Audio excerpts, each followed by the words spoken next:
Design challenges are fun, problem-solving experiences that connect the real world with educational content. And best of all, they can happen in any setting.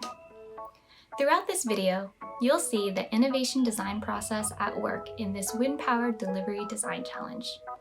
Let's take a look at how Maria and Sierra use this process to solve a problem with their pets. Ugh. Maria, now that I'm home 24/7, my dog is getting bored of me. I'm having the same problem with my dog. I think it's time we switch it up and add some pizzazz to the routine. So are you saying we should build wind-powered delivery devices that can take treats to our dogs? Yes! Let's make! Design challenges begin by framing the challenge. This challenge addresses the question, how can you deliver something using wind power? And the design problem is, design a wind-powered delivery device. You'll notice we use the word device instead of car or vehicle. Using generic words allows for more creativity. Maria and Sierra connected this challenge with the real world by making something for their pets and thinking through what features they needed to include in their designs. Using a story or scenario like this can help focus your engineer's designs, build relevance, and just make it more fun. Create your own scenario or customize one of these examples for this challenge. Delivering cupcakes, traveling over different terrains, or using green energy. One of the best parts of our design challenges is that they don't require a set list of materials. As you and your engineers search for materials, remember that everyday objects and objects headed to the recycling bin are perfect. Reimagining new uses for random objects is part of the creative process. In our written guides, we suggest categories of materials and items that may work within them. For this challenge, we mention a base for the device, round or spherical objects, long or skinny items, items with a surface area, and fasteners and connectors. These are just suggestions and not a shopping list. No fabric for a sale? Use recycled paper. No hot glue gun or tape?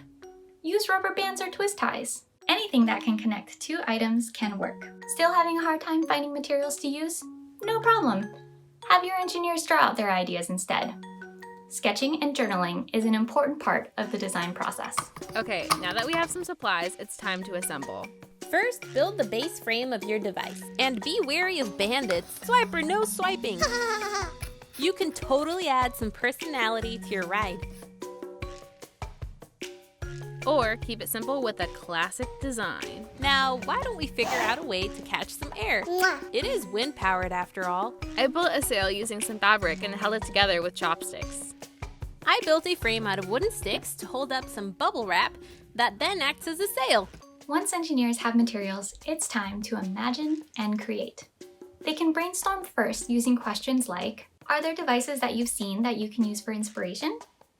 Or, how can you capture the wind so it moves your device forward? Or they can just start prototyping and redesigning as they go. There's no set order for building their device. The key is to start quickly, and as you'll see next, test often. Okay, let's try them out. No! Oh man! We both need more weight on the base so they don't tip over. I'm going to add a truck bed to weigh it down. I'm going to stabilize my device by widening the base and using string to support my sail.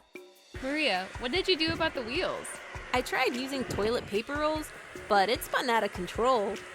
Whee! So I added new wheels that will help it follow a straight path. This is a great example of the innovation design process at work.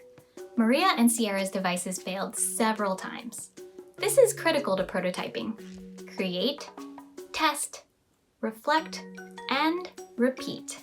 Encourage engineers to test often, focus on the process, and celebrate failure. If engineers get stuck, try asking open-ended questions like, how is the weight distribution affecting your device? How is wind interacting with the surface area on your device?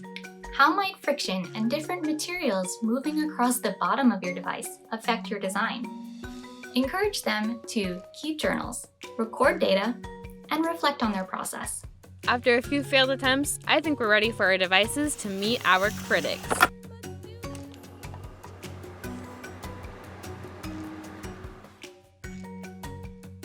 great to have an authentic audience of people or animals to share solutions with and get feedback from.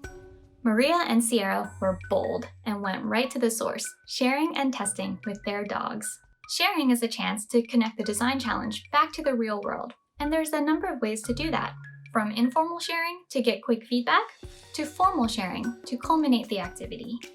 During sharing, engineers can share their designs, talk about the iterations they made, or share what they would do if they had more time. Remember, engineers don't have to have a working solution in order to share. The key is to focus on what they learned and how they might change their design moving forward. Make sure they get feedback from their audience and celebrate their success. Feeling inspired? Share this design challenge with your learners and explore more ideas and resources at thetech.org/resources.